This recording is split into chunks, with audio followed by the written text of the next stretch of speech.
Nananawagan ng pananagutan ang ilang personalidad sa ginaganap ngayon na People's Peaceful Rally dito sa Liwasang Bonifacio sa Maynila matapos silang kondinahin ang umano'y malawakang korupsyon at selective justice sa bansa. Ayon mismo kay Sagip Party List Representative Paulo Marcoleta, sa halip na tugunan ang mga isyu ng katiwalian, nakatuon umano ang administrasyon sa pagtarget sa mga kritiko at kalaban sa politika.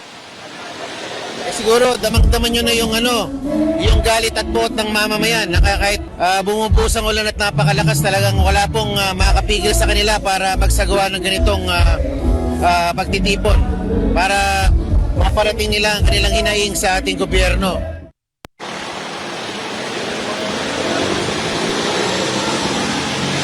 Dumalo ang kongresista sa nasabing pagtitipon matapos niyang mabalita ang marami sa mga dumalo ang nagpahayag rin ng suporta sa kanyang nakakulong na ama na si Senator Rodante Marcoleta. Matatanda ang kasalukuyang nasa PNP General Hospital si Senator Marcoleta matapos makaranas ng mild pneumonia kasunod ng pagsuko nito sa mga otoridad dahil sa kasong plunder na isinampa laban sa kanya.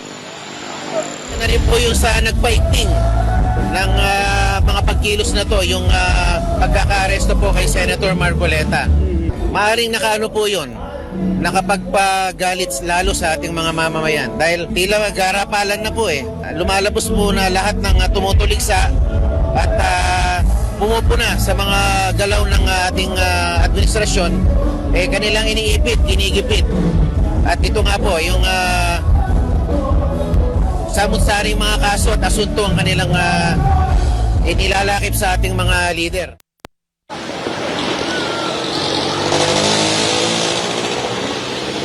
Samantala, sinabi naman ni retired General Romeo Poquis, convener ng United People's Initiative o UPI, na hindi lamang umano selective kundi persecution na ang nararanasan ng mga kumukuntina sa katiwalian.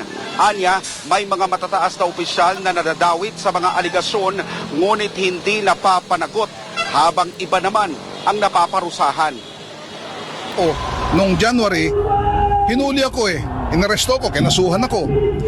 Wala naman akong kasalanan kundi nagpahayag itong mga damdamin na ito, nagsasabi ng katotohanan. So hindi lamang ito selective justice kundi persecution, harassment, ba? Yung threatening at saka itong panggigipit na ito ginagawa sa amin, pananakot. Tulad ni na Mike Defensor, tulad na marami pang iba. Ito ngayon, si Senator Marcoleta, ganun din. Ba? Bakit siya ang kinakasuhan? Dami-dami diyang dapat noon pa kinasuhan, kinulong. Yung mga nagnakaw sa kaban ng bayan. Yun ang gusto natin sana Pero nauuna kami, yung mga nagsasabi. Pati itong mga brave 18 na Marines, na former soldiers, nagsasabi na to na sila mismo ang nagbitbit, nag-deliver ng mga perang ninakaw na yan. Sila pa ngayon ang kinakasuhan. Yun ang hindi magandang nangyayari sa ating bayan. Nananawagan ng pananagutan ang ilang personalidad sa ginaganap ngayon na People's Peaceful Rally dito sa Liwasang Bonifacio sa Maynila matapos silang kondinahin ang umano'y malawakang korupsyon at selective justice sa bansa. Ayon mismo kay Sagip Party List Representative Paulo Marcoleta, sa halip na tugunan ang mga isyu ng katiwalian, nakatuon umano ang administrasyon sa pagtarget sa mga kritiko at kalaban sa politika. Siguro damang-daman nyo na yung galit at buot ng mamamayan na kahit bumubuhos ang ulan at napakalakas, talagang wala pong makakapigil sa kanila para magsagawa ng ganitong pagtitipon para maparating nila ang kanilang hinaing sa ating gobyerno.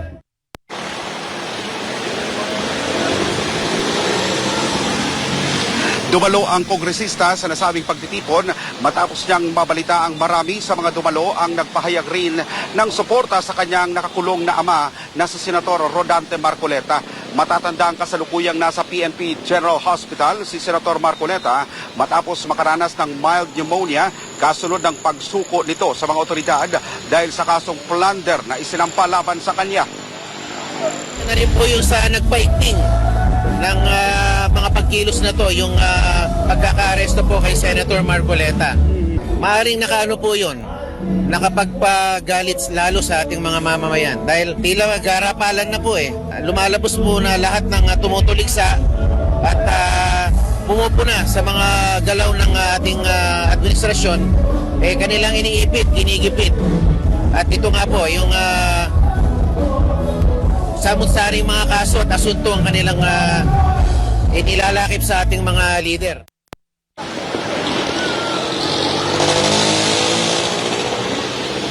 Samantala, sinabi naman ni retired General Romeo Poquis, convener ng United People's Initiative o UPI, na hindi lamang umano selective kundi persecution na ang nararanasan ng mga kumukuntina sa katiwalian.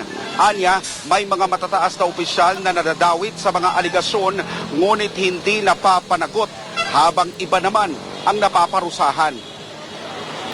Nung January, hinuli ako eh. Inaresto ko, kinasuhan ako. Wala naman akong kasalanan kundi nagpahayag itong mga damdamin na ito, nagsasabi ng katotohanan.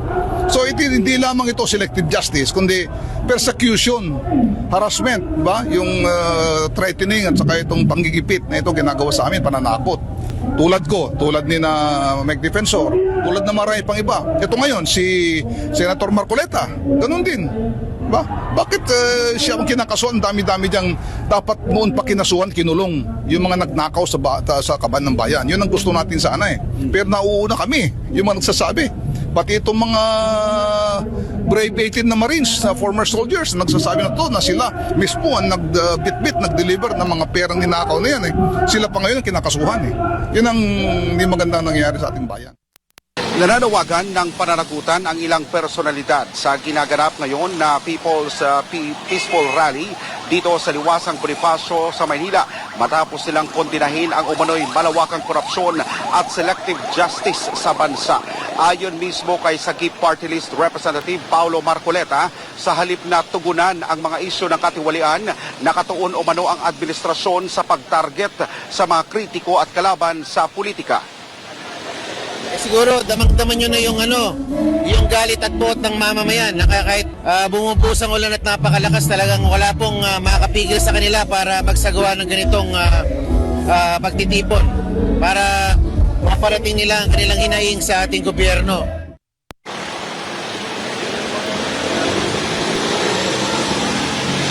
Dumalo ang kongresista sa nasabing pagtitipon matapos niyang mabalita ang marami sa mga dumalo ang nagpahayag rin ng suporta sa kanyang nakakulong na ama na si Senator Rodante Marcoleta.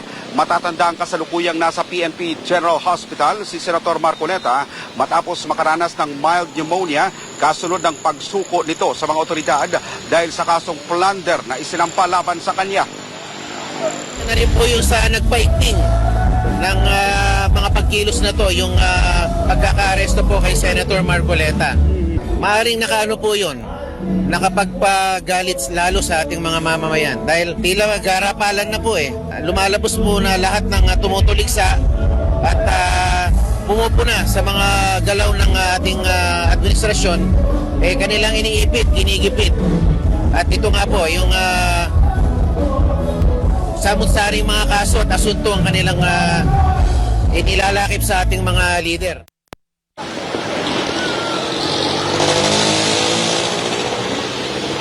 Samantala, sinabi naman ni retired General Romeo Poquis, convener ng United People's Initiative o UPI, na hindi lamang umano selective kundi persecution na ang nararanasan ng mga kumukuntina sa katiwalian.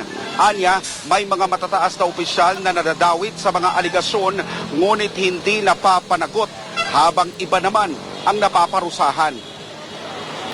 Nung January, hinuli ako eh. Inaresto ko, kinasuhan ako. Wala naman akong kasalanan kundi nagpahayag itong mga damdamin na ito, nagsasabi ng katotohanan. So hindi lamang ito selective justice kundi persecution, harassment, ba? Yung threatening at saka itong panggigipit na ito ginagawa sa amin, pananakot. Tulad ni na Meg Defensor, tulad na marami pang iba. Ito ngayon, si Senator Marcoleta, ganun din. Ba? Bakit siya ang kinakasuhan? Dami-dami diyang dapat noon pa kinasuhan, kinulong. Yung mga nagnakaw sa kaban ng bayan. Yun ang gusto natin sana eh. Pero nauuna kami, yung mga nagsasabi. Pati itong mga brave 18 na Marines, na former soldiers, nagsasabi na to na sila mismo ang nagbitbit, nag-deliver ng mga perang ninakaw na yan eh. Sila pa ngayon ang kinakasuhan eh. Yun ang hindi magandang nangyayari sa ating bayan.